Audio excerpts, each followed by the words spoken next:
Muy buenas tardes, estudiantes y futuros estudiantes que nos están viendo en este momento. Para los que no me conocen, me presento. Mi nombre es Lorena Puebla Hernández y soy la fundadora del Centro de Formación Profesional Futura. Hoy les traemos un vídeo que estoy segura les va a ser muy útil, y es que vamos a hablar del FP de grado superior de desarrollo de aplicaciones web. Es uno de los FP donde recibimos más solicitudes de información, así que creo que el vídeo va a estar muy interesante. Para ello he traído a Dalvin Javier, muchas gracias por estar aquí con nosotros. Él ya se ha graduado de este FP, así que nos va a contar contenidos que se ven, cómo acceder, si es necesario tener una formación previa antes de acceder a este FP de grado superior, cómo son las prácticas, qué salidas laborales vamos a tener y cuál es su situación laboral actual después de haberse graduado de esta formación profesional de grado superior.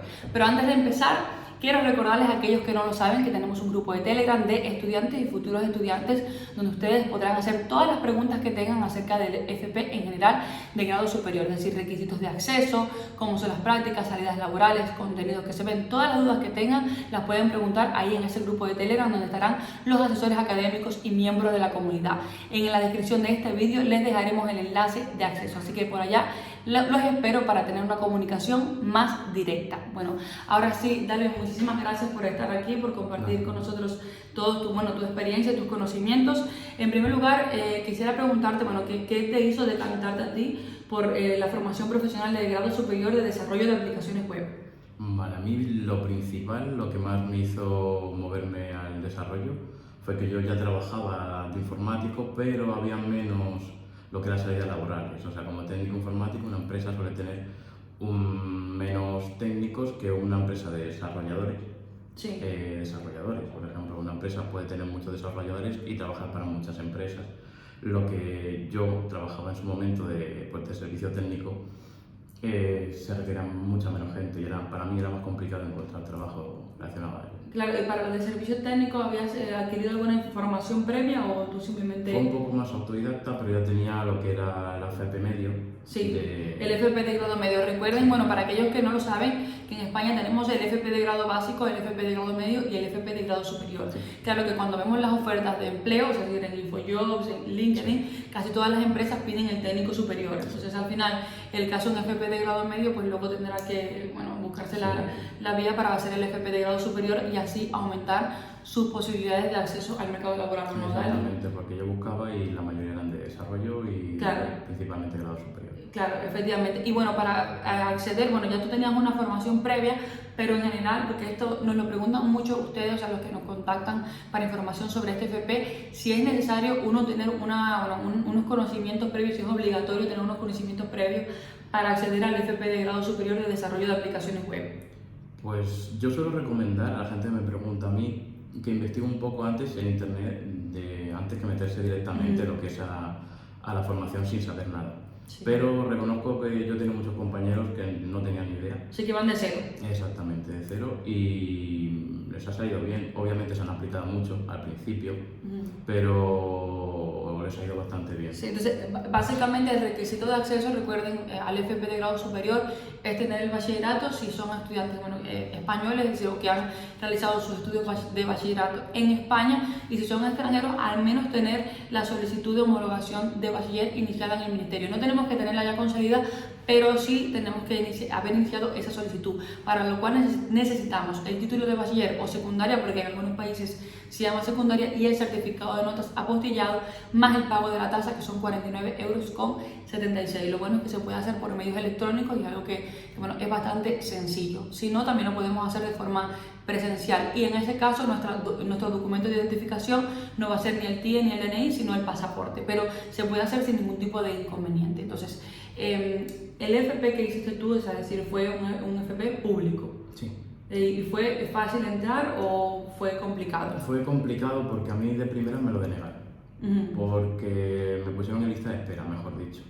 Y si tenía suerte, habían 5 personas que no se presentaron y yo fui el último en entrar. Claro, entonces gracias a que 5 personas no se presentaron, tú pudiste obtener tu plaza, claro, con lo cual te costó muy poco. ¿Cuánto te costó? 400 € al año.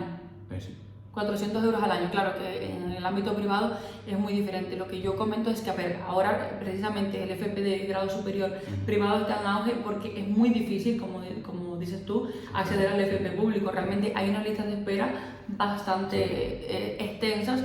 Y claro, y el ciudadano, por ejemplo, extranjero, porque muchos de los que nos ven pues están en España y ya tienen su permiso de residencia o nacionalidad española, y otros que nos ven pues son extranjeros que quieren pues coger el FP como una vía de acceso, por ejemplo, a una visa o estancia de estudios. En el caso de los extranjeros que solamente cuentan con un pasaporte, acceder al FP de grado superior en ciudades grandes tipo Madrid o Barcelona va a ser misión imposible, porque las listas de espera, claro, son muy extensas, y bueno, siempre va a tener prioridad y que tiene un permiso de residencia o directamente nacionalidad española. Entonces, esto si se va a una ciudad más pequeña, pues igual tienen alguna posibilidad, o no lo sé, yo no he conocido ningún caso al menos. Entonces eso tenemos que tenerlo muy presente. Y claro, el caso, perdona, es que es muy confuso, porque cuando el extranjero se intenta matricular en el FP de grado superior público, siempre en Secretaría de esa formación profesional le dicen sí, apúntate, pero al final te hacen perder tiempo, porque luego salen las listas y no estás ahí, porque aparte no lo vas a saber inmediatamente. Tú te apuntas y luego tienes que esperar un X tiempo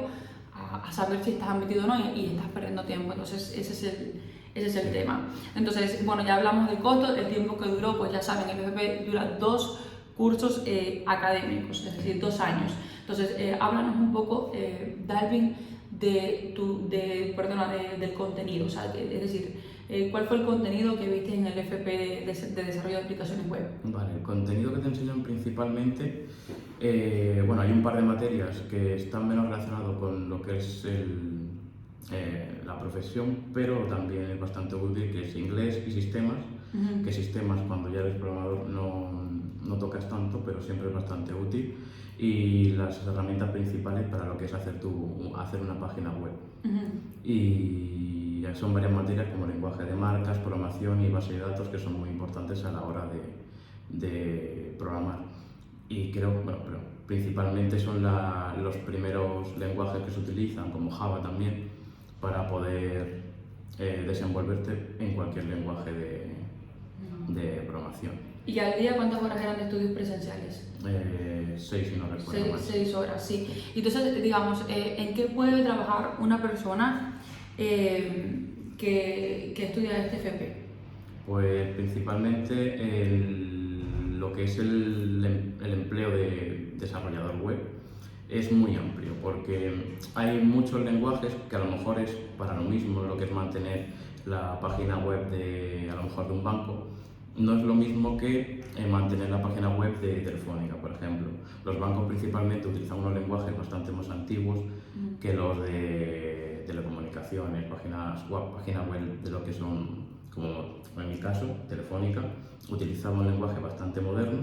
Cuando entré era uno viejo y se migraba a uno moderno, que es como cambiar de un lenguaje a uno que funciona más rápido y más óptimo.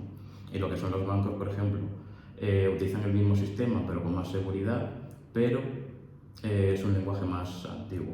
Y lo que te enseñan principalmente en la FP es cómo proceder, aunque tú tengas que aprender un lenguaje nuevo, la lógica siempre es la misma. Lo que es la lógica de la programación en todos los lenguajes es la misma. Sí. Y en mi caso, por lo menos...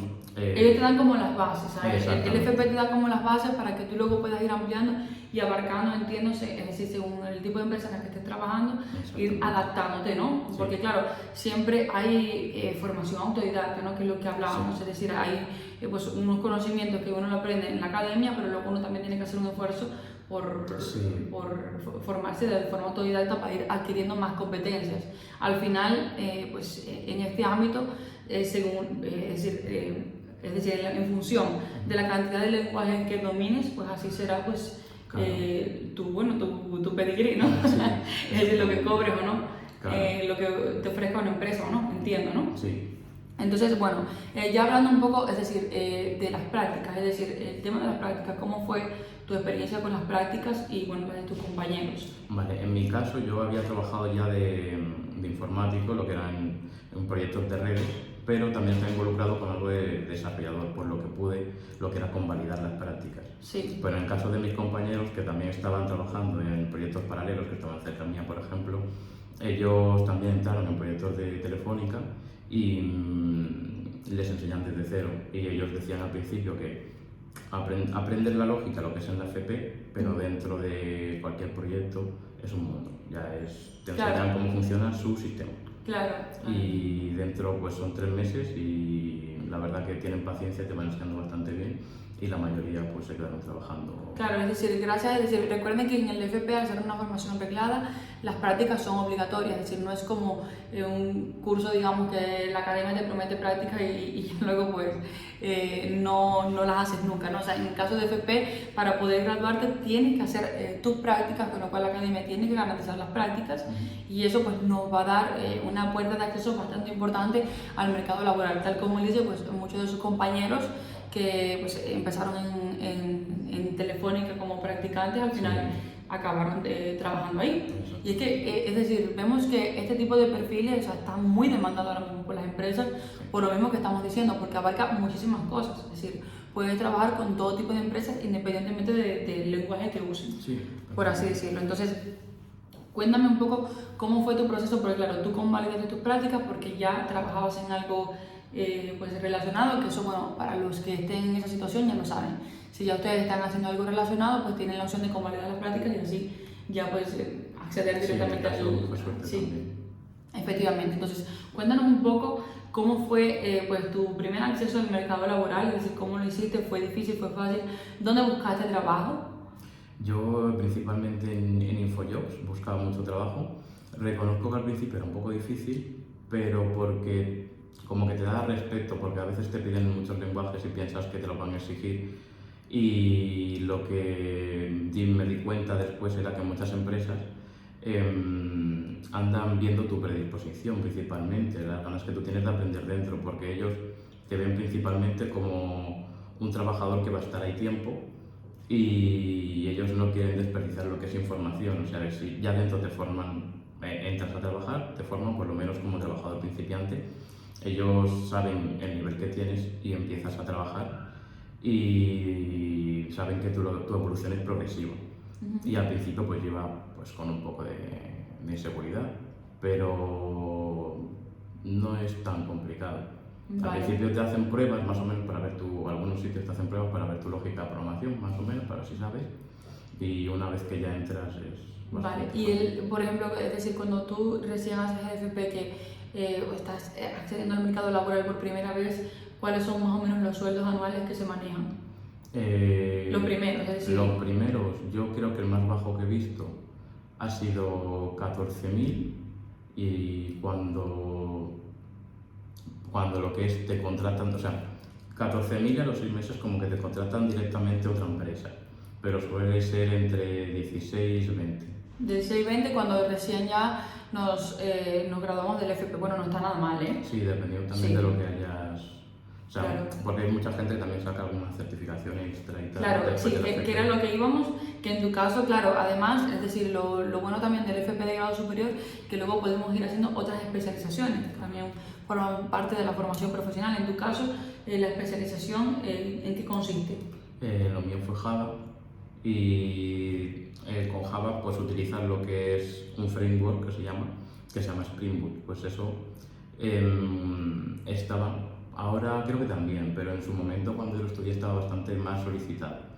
Y solo por saber eso, pues la verdad que te contratan pagando bastante. ¿Sí? Sí. Ah, bueno, pues fíjense, ¿y la especialización cuánto tiempo dura? Pues hay algunas que son en plataformas de cursos, que depende de lo que tú te dediques. Principalmente te pones a estudiar y a lo mejor te lo puedes sacar en 3 meses y después pagas lo que es un examen de aproximadamente 200-300 euros y una vez que lo tienes, o sea, puedes durar como 6 meses en sacártelo. Vale, o incluso antes. Claro, o sea, bueno, para poner un poco en un curso. Sí, o sea, un año, por así decirlo, sí, ¿no? Sí, es un poco individual. Después me imagino que hay también centros que te dan lo que son las certificaciones y a lo mejor es más tiempo o menos. Claro, en tu caso lo que es la certificación la hiciste privada, ¿no? Sí. ¿Y ahí cuánto dinero te costó? En mi caso, fue una bastante completa, que aparte de esa daba más, fue 2.000. Vale, 2.000 euros. Bueno, yo creo que no está ni tan mal, ¿no? Porque después eso, pues al final le van a sacar... La mía duró bastante más, duró un año. Duró un año la tuya. Pues al final a esos 2.000 euros le vas a sacar muchísimo rendimiento. Sí, eso porque enseguida lo amortizas. Sí, lo que es en LinkedIn te hablan bastante. Sí, o sea, tú recibes, por ejemplo, tú tienes tu perfil de LinkedIn y ahí recibes muchísimas ofertas. Sí. O sea, se ponen en contacto contigo empresas. Sí, a mí, cuando empecé a trabajar en mi trabajo, al poco tiempo de empezar en el mío, como ya están viendo que tienes experiencia y aunque era poquito, pues ya te están hablando incluso para cambiarte de trabajo, ofreciéndote más de lo que estás cobrando en ese sitio. Increíble, fíjense ustedes, para que luego digan que en España no hay trabajo. No, sí. No es que en España no hay trabajo, es que tenemos que formarnos en lo que se necesita y ahora pues se necesitan programadores, se necesitan personas con estos perfiles. Es lo que siempre decimos, ¿no? Entonces, cuéntame un poco de tus condiciones laborales actuales, porque lo estábamos comentando, que bueno, aparte de sueldo, obviamente yo sé que eso es privado, cuéntanos un poco de tus horarios, es decir, ¿te permiten teletrabajar? ¿Cuáles son tus condiciones? Sí, pues ahora mismo yo estoy trabajando para Inditex y... Pero no estás trabajando ahora mismo en la empresa en la que empezaste, entiendo. No, ya pasó. ¿Cuánto tiempo, es decir, duraste en tu primera empresa? En mi primera empresa duré 2 años aproximadamente. ¿Y luego te captaron de Inditex o tú fuiste a...? No, bueno, me mandaron una oferta y al final pues la acabé aceptando. Porque tenía mejores condiciones económicas. Sí, y lo que también sé es el horario, es bastante, Vale. bastante bueno, las condiciones en general, no solo el salario, las condiciones que te ponen aparte también son bastante buenas. Trabajas de lunes a viernes, sí, de 8 a 3 de la tarde. Exacto. O sea, fíjense ustedes, tienen toda la tarde libre y puedes teletrabajar desde tu casa. Sí, para mí es lo, Claro, lo el plus. principal. Sí, no, si me preguntaran a mí no me gusta teletrabajar. Yo amo de estar en la calle, en la oficina. Lo que pasa es que yo trabajaba muy lejos y me gusta más tenerlo. Claro, bueno, si te tienes que trasladar de Madrid es muy grande, o sea que Claro, para pues, estar tanto tiempo de viaje pues tampoco. Pero bueno, o sea, en realidad está súper bien porque creo que es un trabajo que, digamos, te permite conciliar perfectamente vida personal, vida laboral. Incluso para los que estén interesados en tener familia, creo que está súper bien porque al final si trabajas de 8 a 3 de la tarde tienes toda la tarde libre. Sí, para mí era más importante. Y por supuesto que obviamente eso es privado, pero el sueldo es nada más que suficiente para vivir y ahorrar en Madrid, ¿o no? O sea que súper bien. Entonces, claro, en conclusiones, ¿volverías a hacer esta formación profesional? Claro. Claro, ¿no? Sí, incluso lo haría antes de lo que estudié. Sí. Anímense, bueno, aquellos que lo están pensando, que tienen este tipo de perfil, que les interesa el mundo de la informática, porque realmente es el futuro, ¿o no? Ahora mismo yo creo que es lo más demandado y lo más cómodo. Claro, y aparte, a ver, según tengo yo conocimiento, yo creo que tu sector, al menos en España, son los que mejores condiciones laborales tienen. Sí, o sea, los demás sectores, pues en España por lo general están bastante castigados, por así decirlo, pero creo que en tu caso, pues está súper bien, es un trabajo que cualquiera quisiera tener. Lo que no te pregunté, porque yo creo que eso es un dato pues, que sería curioso saber, ¿cuánto tiempo pasó desde que terminaste el FP hasta que entraste a la primera empresa? Desde que terminé el FP hasta en unos meses, muy poco en realidad. Lo que pasa que tenía miedo de tardar mucho en encontrar porque yo lo quería ya, pero un par de meses, ¿no? O sea, un par de meses desde que terminó el FP hasta que consiguió su primer puesto. Quizás lo buscas rápido, no tardar mucho. Claro, y ya luego, como les hemos dicho, dependiendo de la ambición de cada uno y de las ganas que tenga de aprender, puede ir haciendo sus especializaciones, sus certificaciones, y aquí es que en este trabajo, a más sepas, a más lenguajes sepas, pues más te van a ofrecer las empresas. Así que sí hay trabajo, señores, solo tenemos que formarnos, invertir tiempo y bueno, y lo que haya que invertir en formación. Claro, y ganas en la formación, que al final el trabajo está ahí esperando por nosotros. O sea, solamente que tenemos que estar preparados para ello. Bueno, espero que el vídeo les haya resultado útil. Ya saben, estamos en Telegram. Aquellos que estén interesados en solicitar información sobre la formación profesional. Muchísimas gracias, Dalvin, por venir, de verdad. Espero que puedas venir en otro momento. Aunque hacer vídeos lo pone un poco nervioso, pero bueno, espero que pues les haya sido útil. Nos vemos muy pronto por aquí. Cuídense y que tengan una excelente semana. Hasta luego.